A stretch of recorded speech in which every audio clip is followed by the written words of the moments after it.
다 같이 함께 읽겠습니다. 여호와의 말씀이 내게 임하여 이르시되 인자야 이스라엘 족속이 내게 찌꺼기가 되었나니 곧 풀무불 가운데 있는 놋이나 주석이나 쇠나 나비며 은의 찌꺼기로다.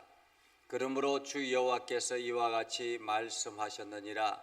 너희가 다 찌꺼기가 되었은즉 내가 너희를 예루살렘 가운데로 모으고 사람이 은이나 놋이나 쇠나 나비나 주석이나 모아서 풀무불 속에 넣고 불을 불어 녹이는 것 같이 내가 노여움과 분으로 너희를 모아 거기에 두고 녹이리라. 내가 너희를 모으고 내 분노의 불을 너희에게 불면 너희가 그 가운데서 녹되 은이 풀무불 가운데서 녹는 것 같이 너희가 그 가운데서 녹으리니 나 여호와가 분노를 너희 위에 쏟은 줄을 너희가 알리라. 여호와의 말씀이 내게 임하여 이르시되 인자야 너는 그에게 이르기를 너는 정결함을 얻지 못한 땅이요 진노의 날에 비를 얻지 못한 땅이로다 하라. 그 가운데서 선지자들의 반역함이 우는 사자가 음식물을 움킴 같았도다. 그들이 사람의 영혼을 삼켰으며 재산과 보물을 탈취하며 과부를 그 가운데 많게 하였으며 그 제사장들은 내 율법을 범하였으며 나의 성물을 더럽혔으며 거룩함과 속된 것을 구별하지 아니하였으며 부정함과 정한 것을 사람이 구별하게 하지 아니하였으며 그의 눈을 가리어 나의 안식일을 보지 아니하였으며 내가 그들 가운데서 더럽힘을 받았느니라.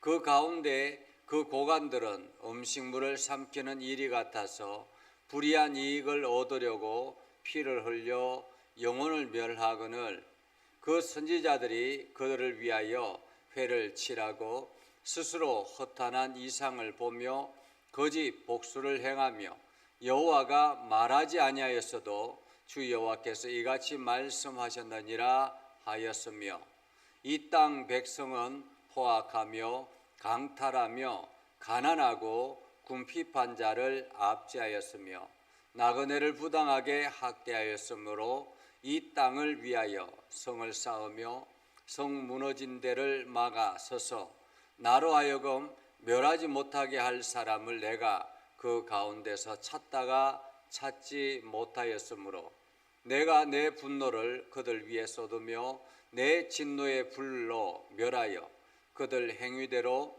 그들 머리에 보응하였느니라. 주 여호와의 말씀이니라. 아멘. 오늘도 하나님의 은혜가 여러분의 삶 가운데 가득하기를 바랍니다.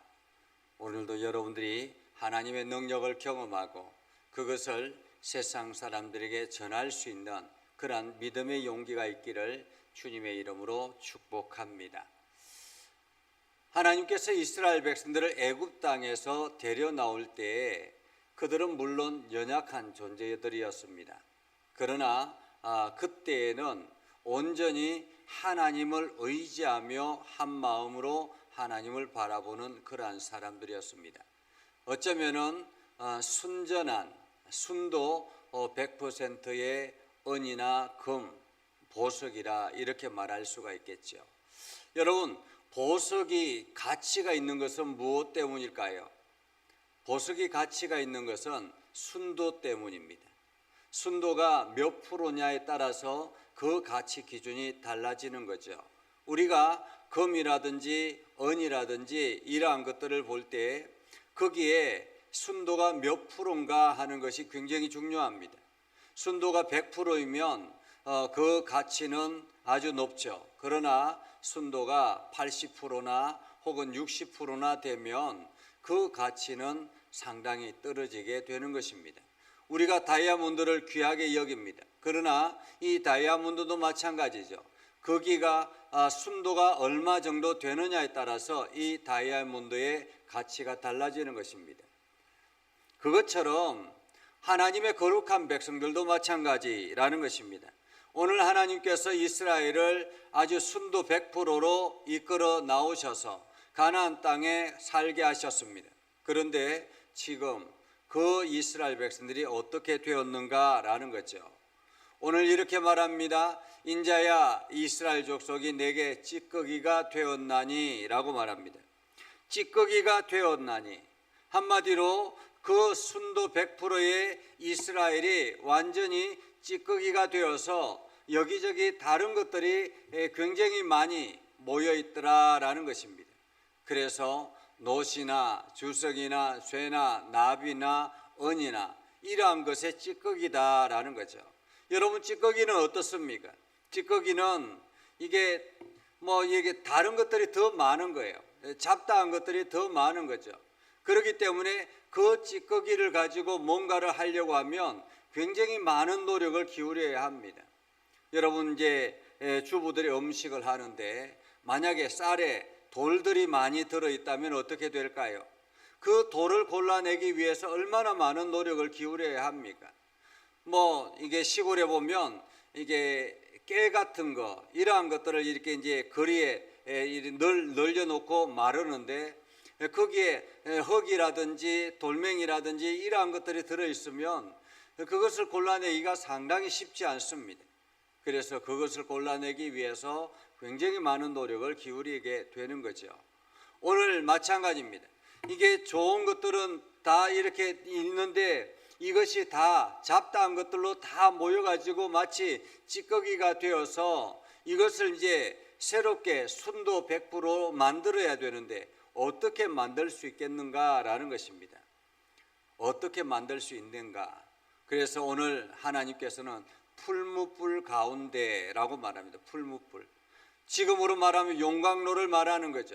용광로를 가지고 그 노시나 주석이나 쇠나 나비나 은을 집어넣으면 거기에서 이제 찌꺼기는 완전히 타버리고 그 순도 100%의 주석이나 쇠나 나비나 은이 나오게 된다라는 것입니다.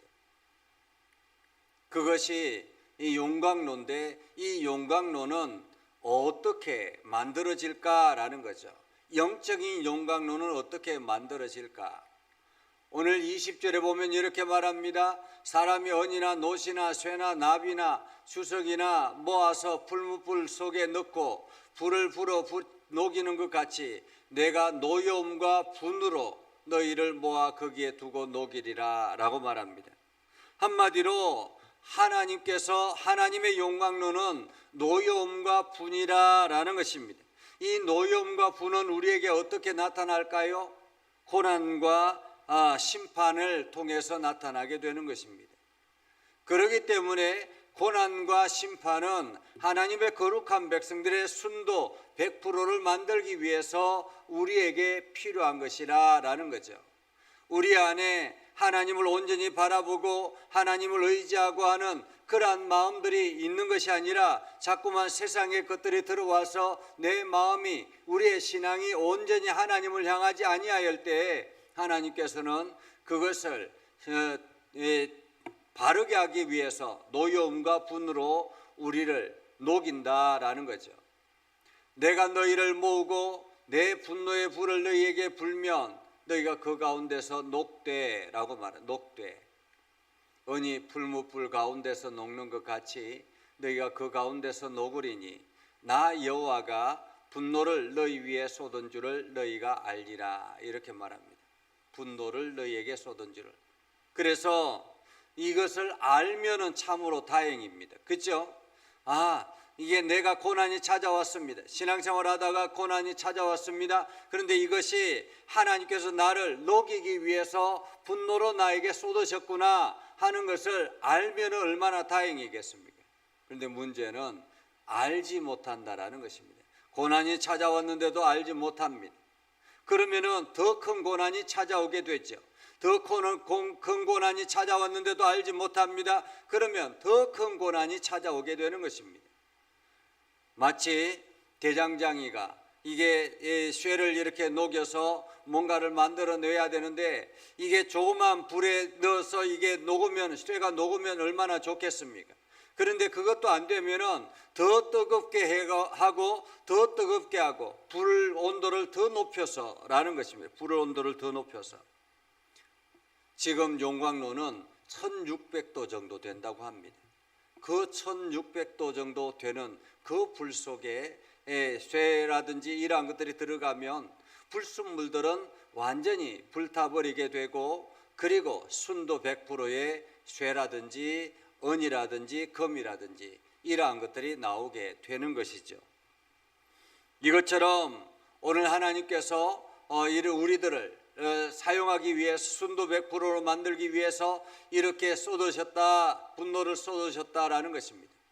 그렇기 때문에 우리에게 찾아오는 고난이 있다면 이것은 하나님께서 나를 더욱더 아름다운 신앙인으로 만들기 위해서 우리에게 고난을 주시는구나. 그리고 난 다음에 곧바로 우리의 행동들을 돌이키면 하나님의 은혜와 복이 우리에게 쏟아지게 되는 것입니다. 그러나 우리가 그것을 회개하지 아니하고 돌이키지 아니하고 그냥 고집스럽게 세상의 욕심들을 채워나가면 하나님은 더 큰 분노를 우리에게 쏟으시게 된다라는 거죠. 자, 그리고 난 다음에 이야기합니다. 인자야, 너는 그대에게 이르기를 너는 정결함을 얻지 못한 땅이요 진노의 날에 비를 얻지 못한 땅이로다. 한마디로 지금 이스라엘의 땅을 말합니다. 살고 있는 그 땅을 말합니다. 그 땅에 어떤 일들이 일어나는가 하는 것을 25절 이하에 말하는데요, 가장 먼저는 선지자들의 반역함이다 라고 말합니다. 선지자들의 반역함. 선지자들이 어떻게 합니까? 우는 사자가 음식물을 엉킨 것 같이 사람의 영혼을 삼키고 재산과 보물을 탈취하고 과부를 그 가운데서 많게 하였다라고 말합니다. 과부를 그 가운데서 많게 했다라는 말은 무슨 뜻입니까? 과부가 되게 한다라는 것은 남편을 죽였다라는 말이잖아요. 선지자는 어떤 사람들입니까? 선지자는 하나님의 부름을 받은 사람들입니다. 특별히 하나님의 말씀을 선포하게 부름받은 사람들입니다. 그런데 이들이 오히려 사람의 영혼을 삼키고 재산과 보물을 탈취하고 과부를 그 가운데서 많게 하였다라는 것입니다. 이런 선지자가 올바른 선지자일까요? 하나님의 말씀을 온전하게 전하는 하나님께서 지명하여 세운 선지자일까라는 것입니다. 한마디로 거짓 선지자들이 이렇게 세상에 판치더라라는 거죠. 그리고 제사장들은 어땠을까요? 제사장들은 공식적으로 하나님의 율법을 담당하는 사람들입니다. 레위 지파 특별히 구별된 사람들입니다. 이들이 율법을 범했다라는 것입니다. 율법을 범하고 성물을 더럽히고 거룩함과 속된 것을 구별하지 않고 우리가 하나님 앞에 거룩하게 지켜야 될 것과 그렇지 않은 것들이 있습니다. 그죠? 우리가 하나님 앞에 구별된 그러한 것들이 있고 그렇지 않은 것이 있습니다. 예를 든다면 우리가 물질에 이렇게 10분의 1을 11조로 거룩하게 구별해 놓습니다. 그래서 소득이 생기면 열의 하나를 구별하여 따로 이렇게 두죠. 옛날에 우리가 성미를 할 때도 마찬가지입니다. 밥을 짓기 전에 먼저 쌀을 이렇게 따로 구분해 놓습니다. 그리고 난 다음에 나머지 가지고 밥을 짓죠. 그렇게 해서 모여지는 것이 거룩함입니다. 그 거룩함을 구별해서 하나님 앞에 온전하게 드리는 것입니다. 그런데 이것이 구분 없이 사용합니다. 이것이 구분 없이 사용하다가 때가 되면 그냥 이렇게 아무렇게나 내어놓는 것, 이것이 거룩함과 속된 것을 구별하지 않는다라는 말입니다. 부정함과 정한 것을 구별하지 아니하고 아무렇게나 그냥 자기 편한 대로 한다라는 말이죠. 안식일을 보지 아니하고 그들 가운데 더럽힘을 받았다라고 말합니다. 나의 안식일을 보지 아니하고 하나님 앞에 구별되어 드려지는 안식일이 아니라라는 거죠. 그 가운데 고관들은 음식물을 삼키는 일이 같아서, 고관들은 어떤 사람들입니까? 권력자들이죠. 지도자들이죠. 사회 지도자들입니다. 이들은 오히려 일이 같아서 불의한 이익을 얻으려고 피를 흘려 영혼을 멸하고 선지자들이 그들을 위하여 회를 치라고, 마치 선지자들은 어떻습니까? 고관들이 불의를 행하면 선지자들이 거기에 가서 당신들 이거 잘못했습니다라고 해야 되잖아요. 그런데 회를 치랬다는 것은 겉을 덮었다라는 말입니다. 이게 덮어주었다, 괜찮다, 이것은 하나님께서도 인정하는 거다, 뭐 이렇게 스스로가 그 안심할 수 있도록 그렇게 행하더라라는 것입니다. 거짓 복수를 행하고 여호와가 말하지 아니하여도 주 여호와께서 이같이 말씀하셨느니라 이렇게 말하면서, 사실 그 교회가 중세시대 때 무너지게 된 배경은 무엇일까요? 지금 이제 구교와 신교가 나누어졌잖아요. 종교개혁이 일어났잖아요. 그런데 종교개혁이 일어나는 배경이 뭘까요? 바로 이러한 것들 때문에 그렇습니다. 교회의 지도자들이 그때 당시에는 지금처럼 성경이 누구에게나 읽혀질 수 있는 그러한 것이 아니었습니다. 이 종교 지도자들만 성경을 읽는 거예요. 가지고 있는 거예요. 그러니까 교회의 성도들이 예배드리러 나옵니다. 그러면 하나님의 말씀은 오로지 강대상에서 듣는 것만 가지고 하나님의 말씀을 판단해야 합니다. 그렇기 때문에 종교 지도자들이 자기의 욕심 따라서, 이기심을 따라서 그렇게 말씀을 왜곡하는 거예요. 하나님께서 나에게 말씀하셨다라고 하면서 엉뚱하게 뭐 재산을 바치라든지 성을 바치라든지 뭐 이렇게 했다라는 것입니다. 그러면서 종교 지도자들이 배를 불리고 오히려 백성들은 고열을 힘들어하고 이렇게 타락했기 때문에 종교개혁을 일으키게 됐다라는 것입니다. 그러면서 종교개혁의 기본은 오로지 하나님을 의지하자, 하나님의 말씀으로 돌아가자라는 것입니다. 하나님의 말씀으로 돌아가자. 그래서 그때부터 성경이 번역되기 시작했고 백성들이 스스로가 우리가 종교 지도자 신부를 통해서 하나님을 만나는 것이 아니라 누구나가 하나님 앞에 엎드려 기도하면 하나님께서 우리의 기도를 들으시는구나, 그 포인트가 바로 예수 그리스도구나 라는 것을 알게 됐다라는 것입니다. 오늘 선지자들이 회를 치라고 거짓 그 고관들이 행하는 것을 덮어주고 복수를 행하고 이렇게 행하는 사람들, 한마디로 그 땅이 타락했다라는 것입니다. 그런데 이렇게 백성들은 어떻습니까? 백성들도, 이 지도자들도 그러니까 백성들도 힘든 거예요. 그러니까 도둑들이 많아지기 시작하는 거죠. 우리가 이렇게 경제가 어려워지면 어떻습니까? 도둑들이 많아지는 거예요. 그죠? 경제가 어려워지면 좀도둑이 많다라고 하잖아요. 생활 도둑이 많다라는 것입니다. 그래서 여기저기 강탈하고 힘 있는 사람들이 힘 없는 사람들의 것들을 빼앗고, 그러면서 궁핍한 자를 압제하고 나그네를 부당하게 학대하고. 그런데 30절에 보면 이 땅을 위하여 성을 쌓으며 성 무너진 데를 막아서서 나로 하여금 멸하지 못하게 할 사람을 내가 찾지 못했다라고 말합니다. 여러분, 이 말씀이 창세기의 소돔과 고모라를 우리가 기억하죠. 하나님께서 소돔과 고모라를 멸하려고 계획하셨습니다. 그때 아브라함이 어떻게 합니까? 하나님, 50명만 의인이 있어도 멸하겠습니까? 괜찮다. 50명만 있어도 내가 멸하지 않겠다. 45명은요, 40명은요, 30명은요, 20명은요, 10명은 어떻습니까? 10명은 어떻습니까? 근데 10명이 없어서 멸망하게 된 거잖아요.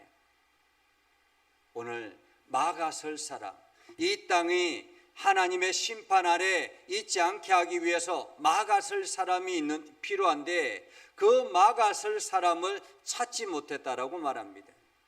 여기서 막아설 사람은 어떤 사람입니까? 온전히 하나님 말씀 앞에 서서 하나님의 진리의 말씀 따라 살아가는 사람들, 그 사람이 막아서는 사람이거든요. 오늘 저와 여러분은 이러한 막아서는 사람이 되어야 합니다.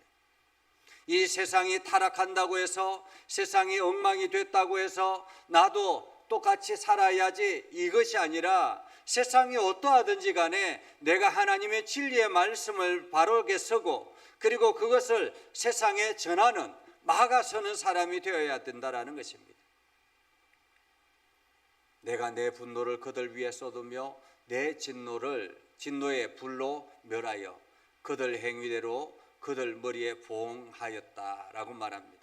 막아서는 사람이 없어서 결국에는 하나님의 진노가 예루살렘에 임하게 됐다라는 것입니다. 오늘 이 시대도 마찬가지죠.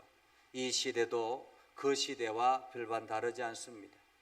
여전히 타락되어 있고 종교 지도자들도 타락이 되었고 그리고 여기저기 범죄가 난무하고 신앙이 해이해지고 하나님을 믿는 사람들이 더욱더 간절하게 하나님 앞에 나아가지 아니하고 마치 거룩한 것과 부정한 것을 함께 가지고 살아가는 그러한 세상이 되어버렸습니다. 이때 우리가 해야 될 일은 무엇일까요? 바로 막아서는 일입니다. 하나님의 진노가 제발 이 땅 가운데 임하지 않도록 막아서는 일, 이것을 저와 여러분들이 감당할 수 있기를 주님의 이름으로 축복합니다. 기도하겠습니다. 거룩하신 아버지 하나님, 오늘도 우리 가운데 함께 하시고 하나님의 은혜를 저희들에게 베풀어 주셔서 우리가 믿음 안에 서게 하시고 하나님의 영광 드러내게 해주심을 감사합니다. 아버지 하나님, 오늘도 주님의 말씀 의지하여 우리가 나아가오니 이 세상의 험악한 세상 가운데서 우리가 하나님의 의를 드러내며 하나님 나라를 세우며 이 땅의 타락함에 하나님의 진노가 임하지 않도록